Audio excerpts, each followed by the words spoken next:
আসসালামু আলাইকুম রহমতুল্লাহি ওয়া বারাকাতুহু। আলহামদুলিল্লাহ, আছি পবিত্র হারাম শরীফে মক্কাতুল মুকাররমায়। দেশের সার্বিক পরিস্থিতির জন্য আল্লাহর কাছে খুব দোয়া করতেছি, রব্বুল আলামিন মাজলুমদেরকে বিজয় দান করুক, আমিন। মাজলুম শিক্ষার্থীদেরকে আল্লাহ তাআলা বিজয় দান করুক, মাজলুম জনগণকে আল্লাহ পাক জালিম সরকার হাত থেকে হেফাজত করুক, আমিন। যত প্রকার জালিম আছে সকল জালিমের হাত থেকে সকল মাজলুমদেরকে আল্লাহ তাআলা হেফাজত করুক, আমিন।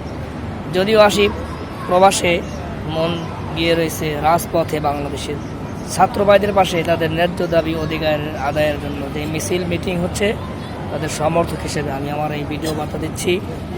প্রবাস থেকে দোয়া করছি আল্লাহ তাআলা যেন মাজলুমদেরকে দ্রুত বিজয় দান করেন, জালিমদেরকে হয়তো দ্রুত হেদায়েত দিয়ে দেন, আর না হয়তো তাদেরকে দুলিশাত করে দেন, আমিন।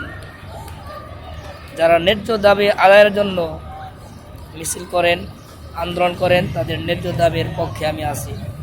আল্লাহ পাক সবাইকে সঠিকভাবে মিছিল মিটিং করার তৌফিক দান করুক, ন্যায্য দাবির আদায়ের পক্ষে সবাইকে সোচ্চার হওয়ার, সঠিকভাবে কথা বলার তৌফিক দান করুক, আমিন।